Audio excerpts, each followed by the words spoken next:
Hello and welcome to this episode of the Ranting Atheist podcast. Today we'll be listening to the deconversion story of a former Christian. She was raised obviously in a Christian home. As she grew, she was involved in the church, being an usher and what have you. I think was the usher, or was it choir? She just served in the church like most people do, or we'll see most people, but whatever. Well, one thing that made her to start questioning her faith was coming in contact with a mutual friend, a friend of a friend who was an atheist. That was her first encounter with an atheist, and this person was a catalyst, along with a particular book that she read. These were the two things that triggered her to start questioning her faith, and at the end of the day, she stopped believing. So if you haven't subscribed, please consider subscribing on Apple, Spotify, Google, YouTube, and other places you find podcasts. Then if you want to share your story, please reach out via WhatsApp. Check out the show notes. You see the link right there. We'd love to hear from you. So now let's go and listen to the deconversion story of Cindy.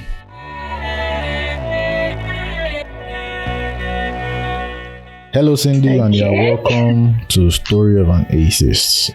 How you doing now? Hi, thank you. I'm fine, thank you. How are you? We manage Nigeria as we do, so but what can we do? What can we do? So Cindy, you're welcome. The listener knows we are speaking with Cindy, so we'd like to know a little more about you. Where are you located, if you want to share that? Your age, whether Gen Z, millennial, or are you Gen X, who knows? What do you do for a living? Are you a single Pringle, or have they snatched you? And and so on and so forth. Okay. So, hi, my name is Cindy. I am currently based in Accra. I'm a Nigerian. Okay. What else? I think I'm millennial. No, which one is millennial? Yeah, I think so. Millennial. Stops at 95. Those confused. Oh yeah, that's that. I'm 95. Exactly. Okay. So you're right on the edge. You're about to fall down to Gen Z. They call us the confused people. We have 5, 6, and 7. They're always confused. 5, 6, 7. 5, 6, 7. I swear. Okay. You're right. They are there. They know where they are. Mm-hmm. 6 and 7, they are Gen Z. Sometimes they claim to be millennial too. But it is what it is. Wow. What do you do for a living? Do you want to share that? Okay, I'm a freelancer. I'm a tech sis, a broke one, please. I don't have money. Yet. The money is coming. I can see the money. I'm a digital marketer. Okay. Apart from digital marketing, I do a bit of design. Digital marketing has design. Yeah, I do all that. I'm a podcaster too. Nice. I'm a creative person. I can sing, can do presidents. So where the money is coming from now is tech, digital marketing stuff. We have time. You go sing for us before you waka. Oh no, no. Then as for have they snatched you ahead before you run? Have they snatched you? Well, all I can say is, it is what it is. We are not in the street. We are not. No, I'm not in the street. Anybody? We are not in the street. Though. You are not in the street. Okay. We are there. We just did there. We are there. Okay. That one saved it. Nice one. Okay. So let's move on to this religious side of things. When it comes to this whole religious spectrum, what do you identify as? Is it atheist, agnostic, irreligious, or you don't do labels at all? I can swear, Abby. Of course not. Fuck. Yeah. So, I am on the part of I don't give a fuck. Basically, that is when people ask me, I'm like, I don't give a fuck. Mainly, I'm not religious. I'm religiously not religious. Let me put it like that. I don't identify as Christian. Okay. But I'll say atheist agnostic. Agnostic people don't give a fuck. That's just it. I don't give a fuck. Not really. No. Depends on the kind of agnostic that's you know what people think that you can either be an atheist or agnostic. Not that you can be an agnostic atheist. Like they are those two things answer two different questions.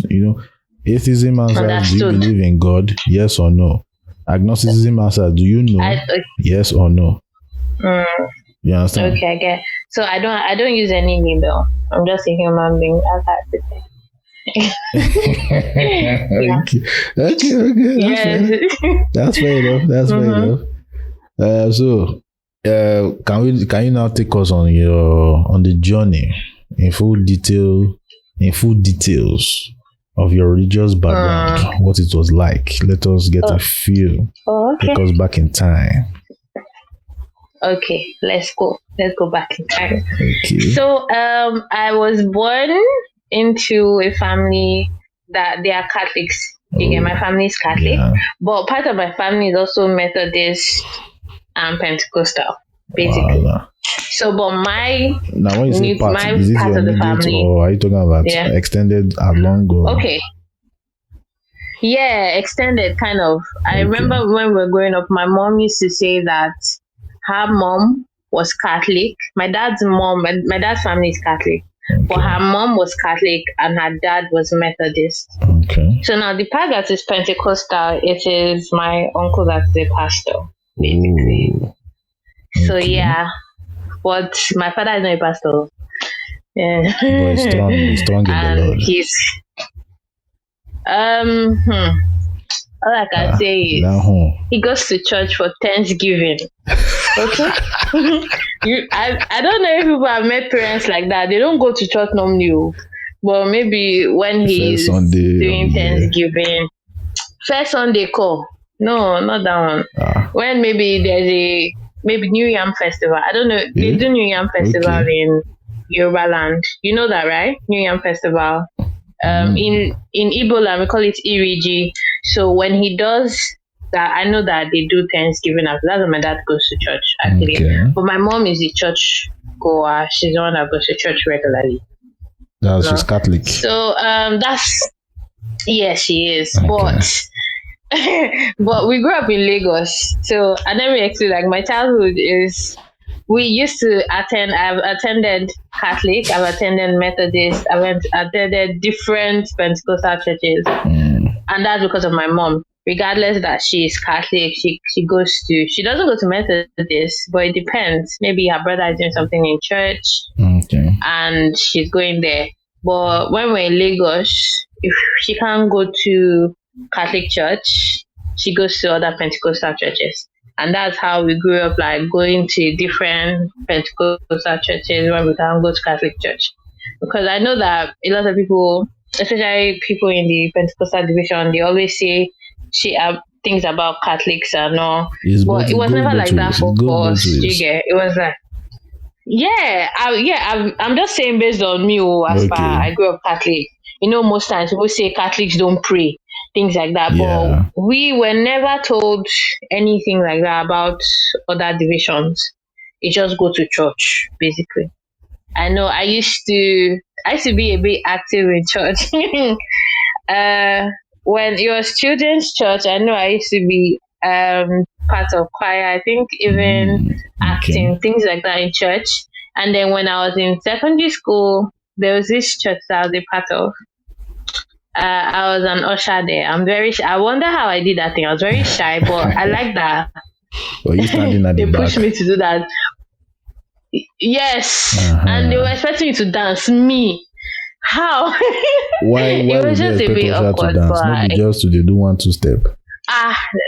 Just one woman came to me. She's like, "See, if you're an usher, you have to dance." Yeah. I'm like, "Oh wow." Usher is meant to be monitoring the congregation. If you are dancing, you'll be distracted. Oh well. Well, she said I should dance, but me, I'm very shy. I did not dance. But that's basically, I was mostly, I know that the time that I'll say very religious was in secondary school. That I remember this day, I was telling my teacher, I was saying that I told her that I used to pray. This was, she was like, there's a difference between being spiritual and religious. Who are you talking to? Me, I don't even understand that one. But I knew that I was very drawn to praying and things like that. So that was the journey. Before uni, I eventually, it was so crazy how I decided to school in Ghana, but I ended up in Ghana. But while in Ghana, I wasn't going to church. Normally, I wasn't going to church frequently. I think it was because I was an usher that inspired me to go to church.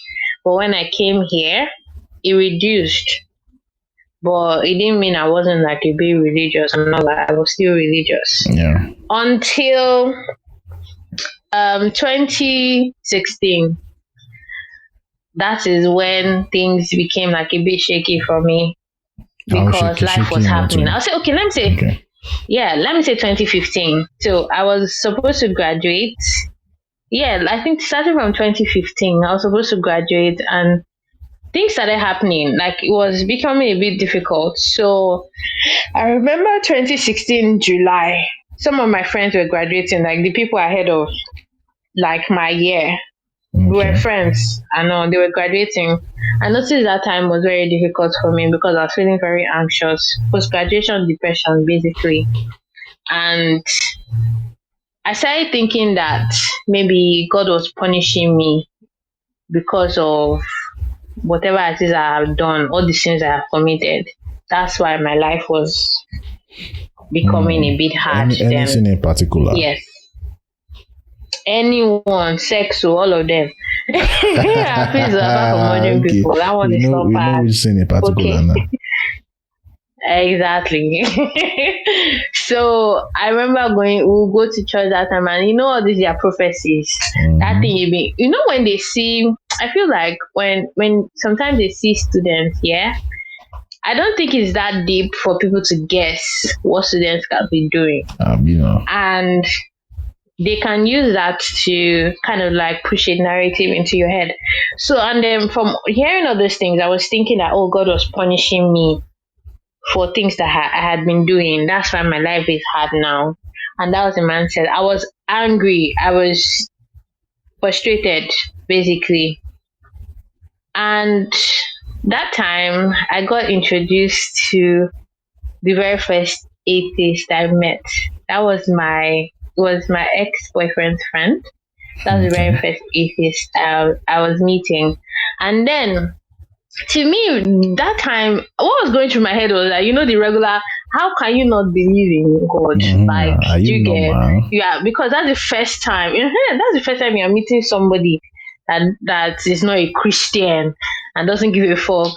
I know. So it was like that for me. And then it was just, but I noticed that at some point, most of the things he was saying made sense, but that's not when I stopped completely. I continued my religious journey of thinking God was punishing me, and then when something good per se happens, thank God, how it's thank God, miracle has happened, things like that. So mine, I think it continued until 2016. 2016 continued. Then it got to a time that I just didn't want that again. And then I remember another friend saying one time that, it's because we had a mutual friend from Nigeria, and he came to visit. And he asked a question, Cindy, do you go to church? No. And my friend now responded, no, she doesn't go because of one boy. I was just dumbfounded. I was quiet. Wait, because boy, your boyfriend or your boyfriend's friend? Who made you? Who was she referring to? No, the boy he was talking about was my ex's friend, basically. That's because of that person. That's the only atheist that I knew then. So yes, the person influenced you not to be going to church anymore. That's what he was saying. Okay. But to me, in that moment, I was quiet because I understood that he didn't understand what I was dealing with. And he was very wrong. I don't know, Shaba, I don't think anybody can influence you. If your God is so strong and your beliefs are so strong. Do you get? Yeah. Of course, maybe there'll be questions and all that, but I don't think anybody can push you to the extent of abandoning something that you had believed all your life. Do you understand? Yeah. That's the way me I look at it though. So that day I was very quiet, but I had stopped. I think what even cleared my doubts completely, I remember this was like 2017, 18 period, was meeting an old friend. His name is, I don't mind, his name is George. Okay. I met him in 2014. He's a personal trainer. So it was when I joined the gym. But I have this thing about me that before you can get close to me, it takes a while. But then we didn't see again till one evening, 2017, 2018, that I was walking and then I met him on the road. He's like, do you get, like, we reconnected. Yeah. And the next year, he was a trainer at my gym. That's how we became friends again. We became like real friends then. But all that time that I was transitioning out of religion, I was going through depression, basically. Like I said, post-graduation depression kind of thing. Like, that's when I feel you are becoming an adult. You are no more receiving like money from parents like that. Like now you have to start thinking about your life. Yes. So I was going through all that. But one thing that I know that the root of the depression I was experiencing was I didn't know who I was. Do you get? Yeah. I feel that like when you grow up with your parents, you kind of like pick the identity that they have created for you or the kind of person they're expecting you to be. Yeah. Till it stops working. And for me, it wasn't working anymore. Because I'm like, if you remove my parents, remove even the boyfriends or the ex-boyfriends or whoever it is, who is Cindy, basically, I couldn't answer that question. And that was making me miserable. So working with George again, we're doing exercises at the gym and he was training me to be a trainer too. Okay. He introduced me to this book called Crazy Wisdom. And that helped me answer a lot of questions I had. It's a Buddhist book. Do you get? Me saying Buddhist doesn't mean I identify as a Buddhist. I don't identify with anything. Buddhism, I'm just making it clear. Yes. Yeah, I'm just making it clear because people think that maybe because you are reading a certain thing, you have to go with their beliefs. I mean, I fuck with a lot of things they say. I fuck with it, but it's just even like from most of the things I've read from them, I don't think they are expecting you to carry Buddhist title on your head. Do you get? Yeah. All this, I am a Christian. I need to live up to the standard of being a Christian. From what I understood from that book is, I don't know how to pronounce his name. I think it's Chognam. True now, just kidding. But the name of the book is Crazy Wisdom. Okay. And I read it, and he was talking like he will give examples in Christianity and give you reality. Do you get? To why it doesn't work. To me, that's my own conclusion. Because some of the things he will bring up, it will be like he gave the explanation like life is just happening to you. It's like me being a Christian all that time, I've been told that when good things happen, God is blessing you. Yeah. Once your so-called bad things start happening, it means you are being punished. You have done something wrong. Yeah, exactly. Like you have to repent. Exactly. So that book helped me through that transition, basically. And then I think, when we talk about maybe loneliness, so I was listening to one of your episodes, you're talking about the loneliness of an atheist, like, do you get? I think one of the best things is having people in that community. They don't really necessarily have to believe everything you believe, but then it's like you have somebody that will not judge you for what you are feeling. Mm-hmm. And I think that's what I got from George and my ex's friend that we became friends. We became friends, basically. They don't judge you for what you are feeling. They don't tell you are bad for questioning these things. Yeah. And being friends with George showed me how to question when because whenever we are training, we mix personal training with things. If like people can have myths about anything, not just religion. So whenever I'm thinking something, he's like, question it. Do you get? Why do I believe what I believe? So that was like how I transitioned out of religion. Basically, it helped me. I felt sane. When you haven't met people that kind of like believe what you are, because that's the way beliefs survive or thrive. Do you get? When you get a group of people that have the same this thing. And me, I felt seen by somebody. I felt like I wasn't crazy. Do you get? Like, it's not only me that thinks this is fucked up. So that was actually how I transitioned out of it. And since then, I remember, let me say this. I remember before I even connected with George, I was slightly moving from Christianity to zodiac signs.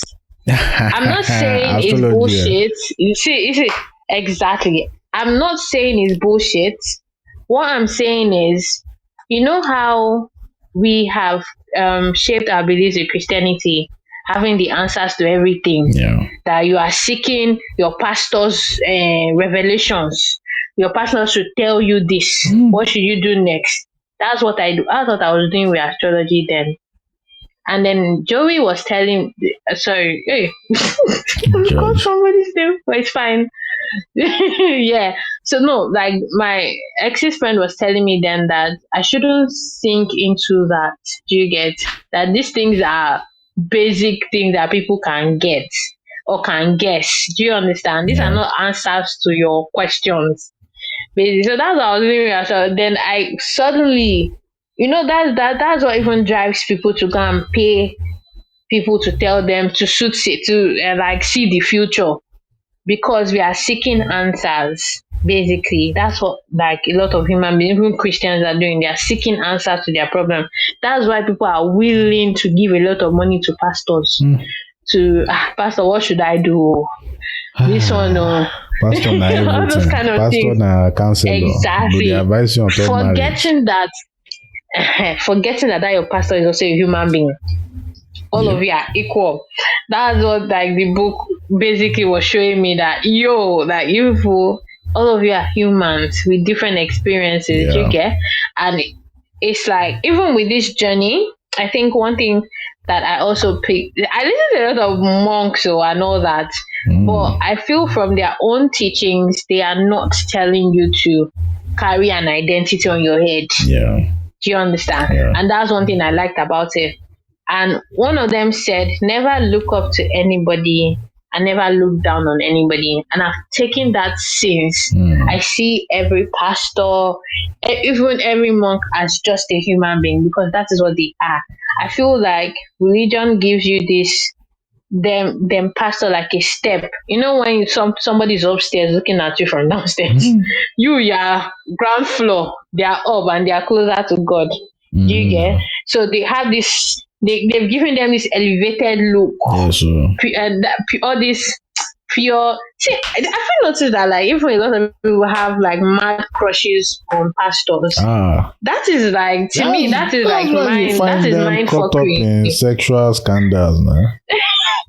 Exactly, because they look at them on this spectrum, pedestal, like not equal to you as exactly. So not like equal to you as a human being.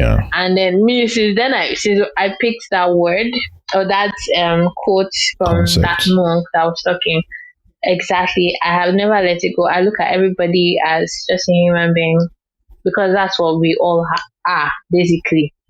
And that's basically how I transitioned from religion. And since then, it has been a lot of unlearning, because I don't feel like these things, you let it go at once. You go through all your stages of anger, rebelliousness, till literally, I think I got to the point that like I am at point. Angry phase after losing religion. Of course. How did you see that time? I don't even if you say Christianity or God near me. Where was your outlet? Was it just real life anger, or were you online? I think it was Twitter. It was Twitter. It was Twitter. It was offline. If you near me with that nonsense, You collect. you collect. That's it. So I had like transition from now. If they are talking, I just who has time? I beg you that. Do you get like believe what you want? Like believe unless you come and meet me, me that have said I don't want. Yeah. You now come and meet me. Hey, then You're looking for we will trouble. discuss. But like exactly. But I moved to it. I remember when I think 2018. So I told my mom. My mom, because even till today, she tell me pray. Oh, this. I tell her okay. I told her, mommy, I don't go to church anymore. She's like, hey, you don't go to church? Oh, I said yes, I don't. You know, like I feel like I'm sorry, but I feel very privileged and very lucky, kind of, because my parents are not to a certain level. Not They strict. don't try to. Yeah, they've never been that forcing you. I mean, of course, there's some things, but when it comes to that religion, I mean, I told her straight that see, I don't believe in anything. No, I do not. She was like, hey, that I understand, but even till today, she says pray. I'll say, okay, I've heard.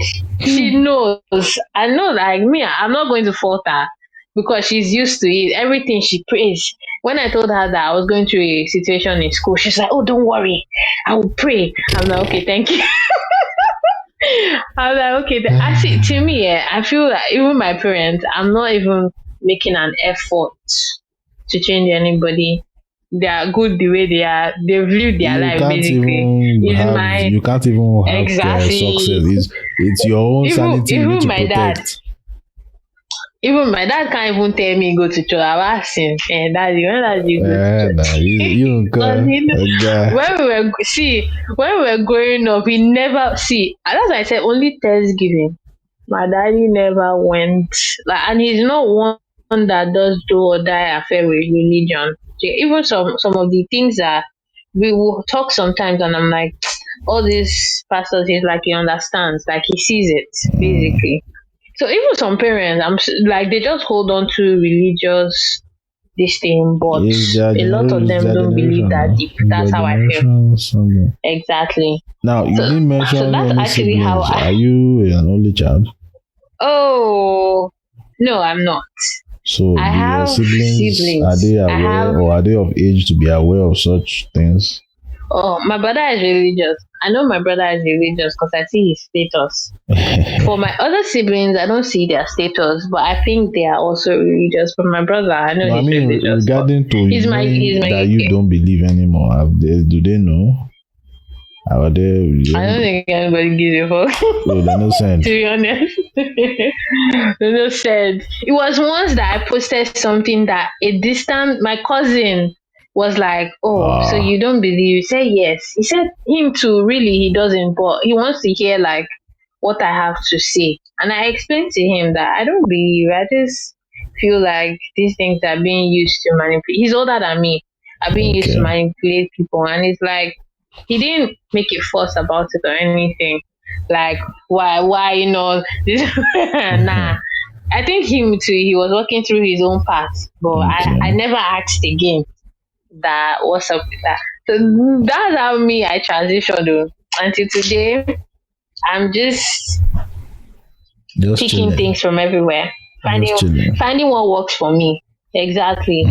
So when I remember, oh God, see, when Christians hear you are not a Christian, alarm start ringing. They've seen a project to focus on. If you're not even saying I'm talking, I was like that too. Alarm, you are worshiping the devil. Uh-huh. Or when they try to share flyer to you, I'm like, don't take it. I'll tell you straight. Please don't give me. I'll put it at the door. I'd act like nobody was there. I'd act like nobody was there. One was trying to give me. I'm not ready to like, cuddle you for anything. Fuck off. Yeah, I think he's used to people taking it. I'm like, see, if I take this thing from you, it's empty inside dustbin. That's the truth. So just save your paper. And in fact, that's those people that shared flyers during COVID. I was fucking annoyed. Like, are people mad? You want to be sharing COVID? Hey, What's the problem? I'm sorry. Why you annoyed? Did you see that woman that was putting, that New Testament Bible? Yeah. This one. Do you see the one that used to do those marks? You never saw that. You never saw that meme. What that means, Ghanaian people. I'm not sure. In fact, I'm not sure we the didn't even country. explore But how religion is in Ghana. We'll get there. But before we go to do compare and contrast, did you believe in hellfire? Yes. So how did you get rid of that fear? Were you afraid of hellfire, or you just believed in hellfire? Or which one? It traumatized you? I think it was depression. Of course it did. It did. See, there was a time that when I was going to depression, the time I was looking to the sky, I'm thinking that some man is monitoring everything I'm doing. Like, let me I'm not joking. Like, I don't know who they will tell all those things as a child and you will not be scared or traumatized. Of course you will. That one is, there's no argument. How will you tell somebody that they are going to burn in the lake of fire? What the hell is that? If they disobey their big daddy. It's weird. So how did you get rid of it? It was depression. I was depression? reading that book. Okay. No, I was listening to the monk. I think he's Sadhguru. If you ever come across his post, I think he said something like this. Yes. He's always telling funny jokes when he's talking. Kind of British accent in a way. Is it British? Is it British? No. Nah, it doesn't. That one is Jay Shetty. The one you're talking about is Jay Shetty. No. This one's actual monk. He's a monk. Not Jay Shetty is the British. That one a fine boy. Motivational speaker. He's the one with British accent. Okay, that means but Sadhguru is the one with white beard. Yeah, he's with the white beard. Jay Shetty is a young man. I think he's one of my... Yes. He's the one with white beards and all this kind of him. He said something about, even the book I read, Crazy Wisdom, they talked about heaven and earth. And I remember one question was like, right now, like I was going through depression. If anybody is going through depression, I'll ask you right now, what does it feel like to you? Does that feel like heaven? That's hell. Yeah. If you've ever experienced depression, you know that is hell, basically. You are in a constant state of sadness. Even if you smile a little bit, next moment your energy is down.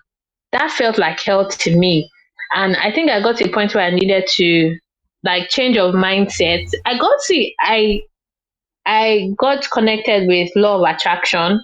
These things, helped me shift out of religion completely. And not seek answers that it really doesn't do anything for me, basically. So I think I asked myself most when I was going through depression, as per, this doesn't make sense. You are living for somewhere you have not seen before. Do you get me? Yeah. It's like them say, Ranting Atheist, that in Ghana, the FII is there.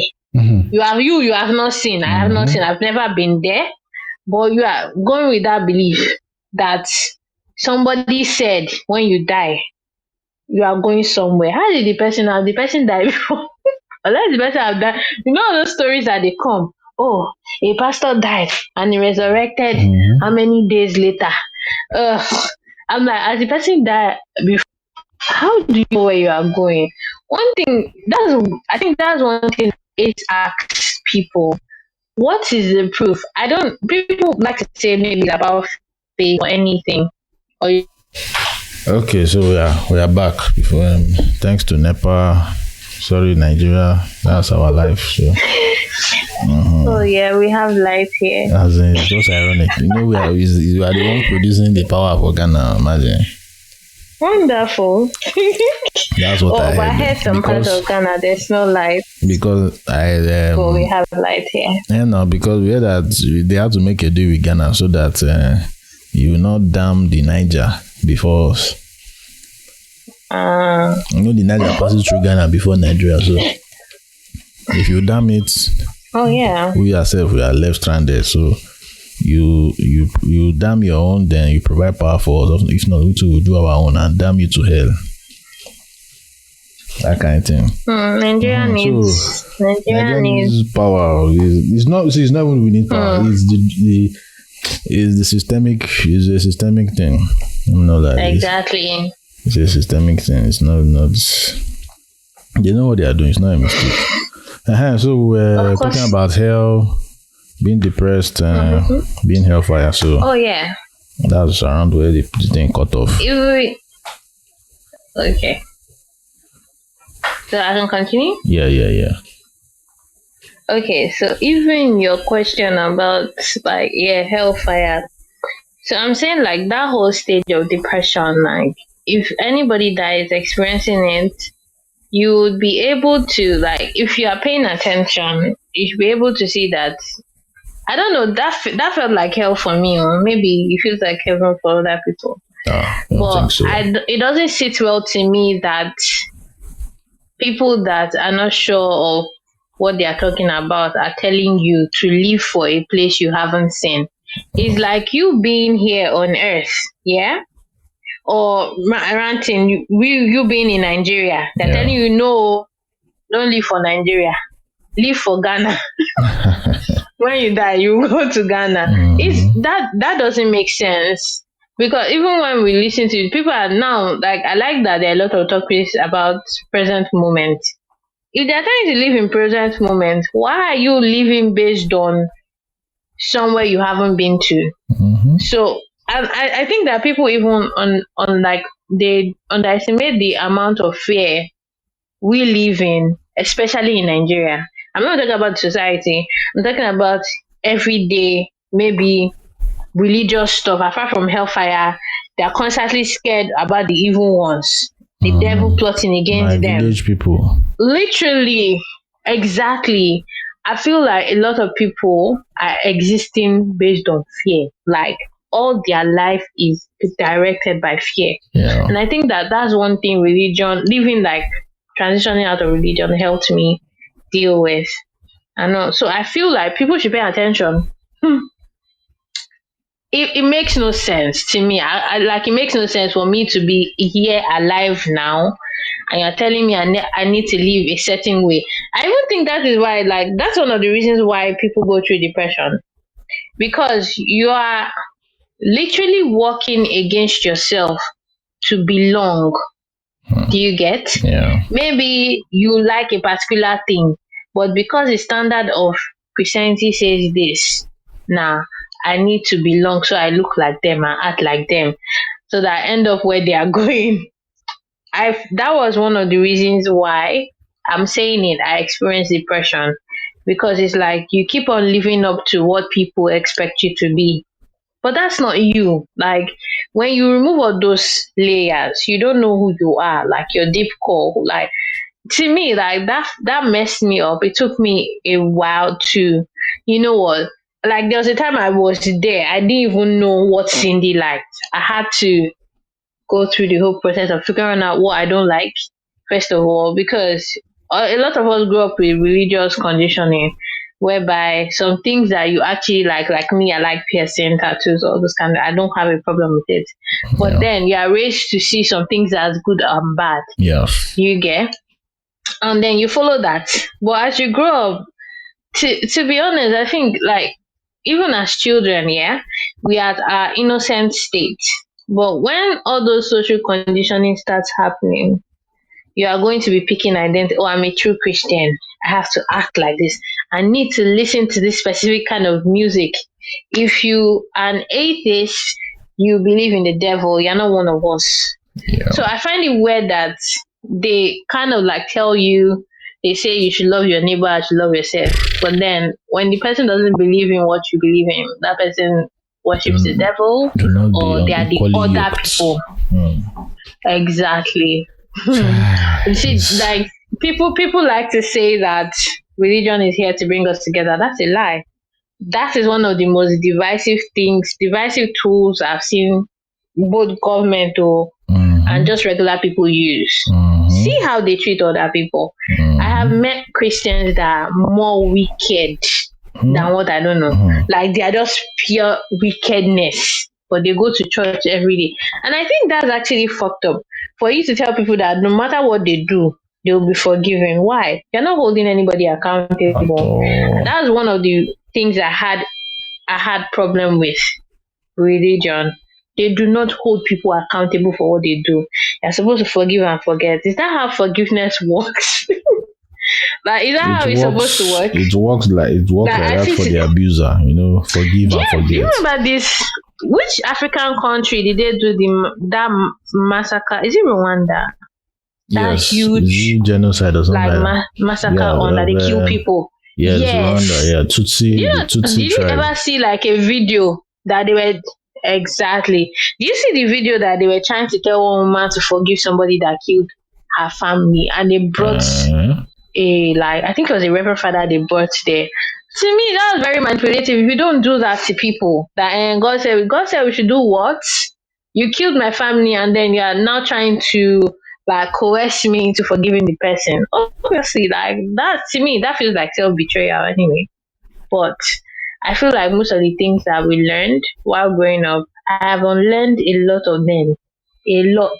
Especially when it has to do with forgiveness, accountability. And do you know one thing about this accountability thing is when they blame the devil for the shit that they do. Chai. That's always is total. Is what you call the fall guy. The one that takes the fall. Exactly. Like you stole. You use your hand to steal something with your senses, and then you are blaming the devil. How does that work? The medic. See, I like that. I transitioned out of it. It basically, like as an atheist here, living. Do you feel like you see that guilt that you used to feel as a child when you don't do certain things like go to church or you don't do certain? It's not there. Like I remember when me and George, because on Sundays, there's this long hike. I know if a lot of people will know it's on Ayimesa Road, Iburi, up the mountain. Like it's like a long hike up the mountain, basically. Like you're going to Iburi, and we were like, because he has a bike. I was on his bike. We're going there. We normally do that, and he was like, "Do you know what it means like to be on a Sunday and you are free of guilt because you are going to do something you like, not you are being persuaded to go and sit down and listen to somebody that doesn't know what he wants to do with his life to tell you what to do with your life."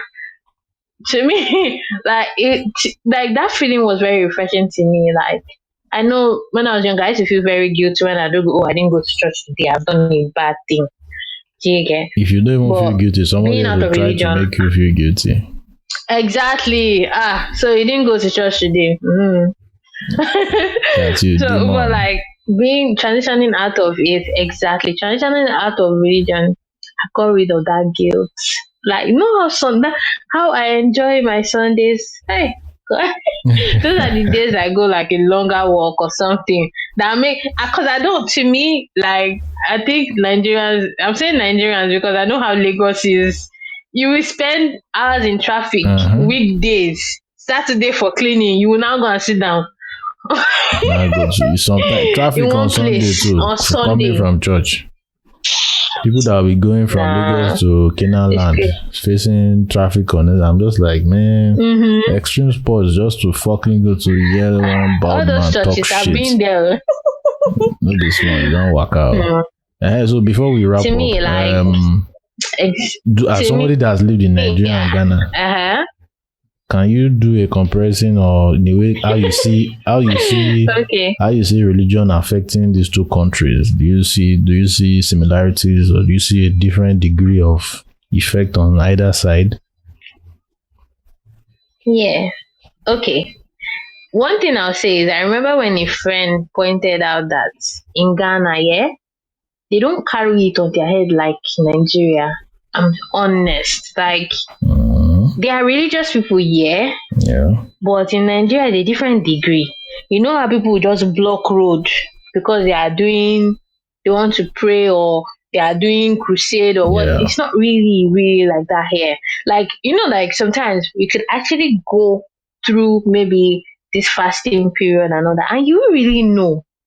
I don't know. I noticed it though. Maybe in part I'm staying.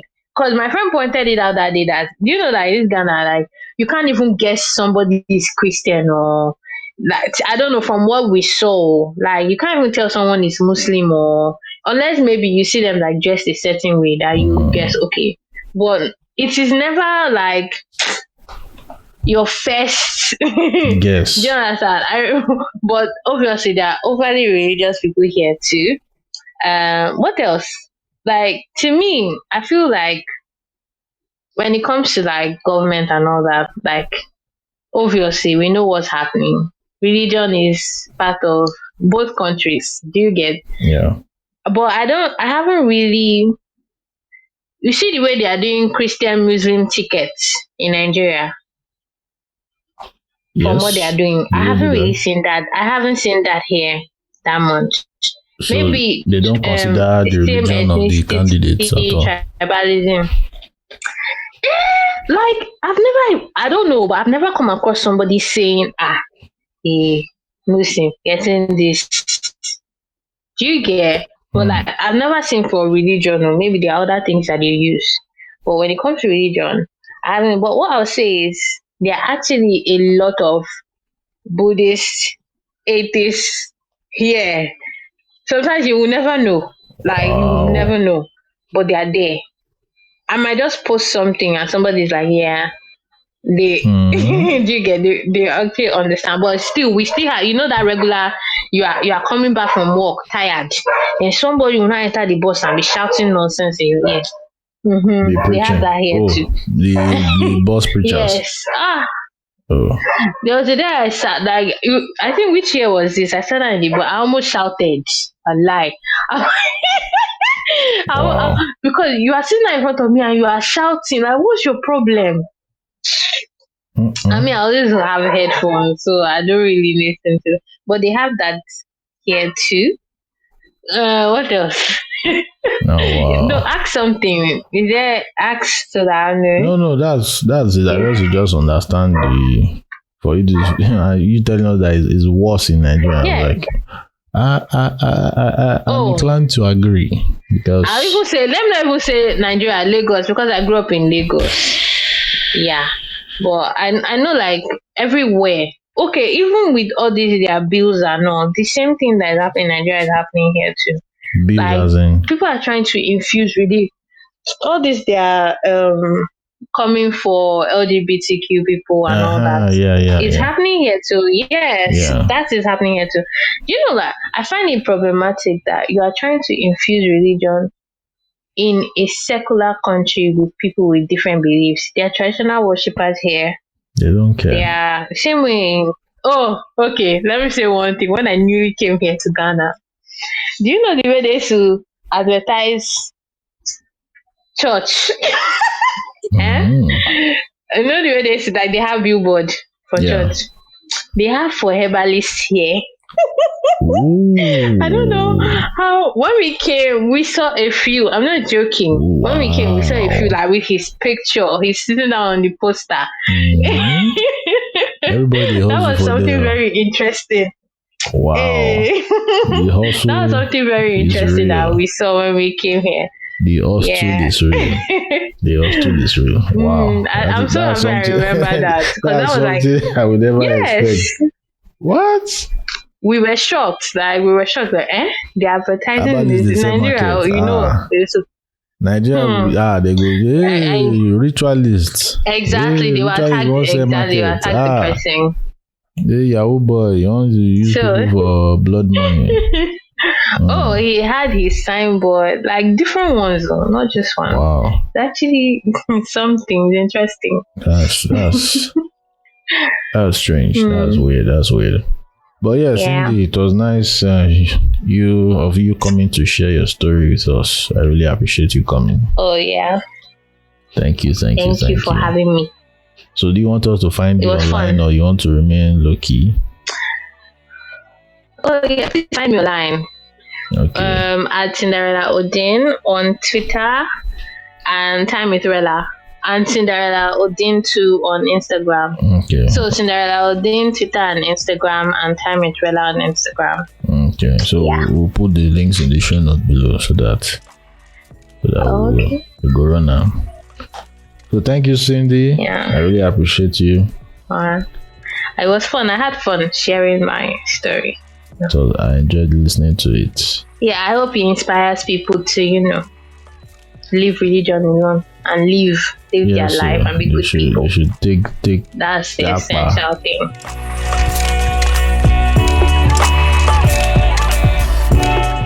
Thank you for listening to this episode. Please subscribe on Apple, Spotify, Google, YouTube, and other places you find podcasts. Check out the show notes for links you find useful. WhatsApp as well. Have a great week, and I will catch you on the next one.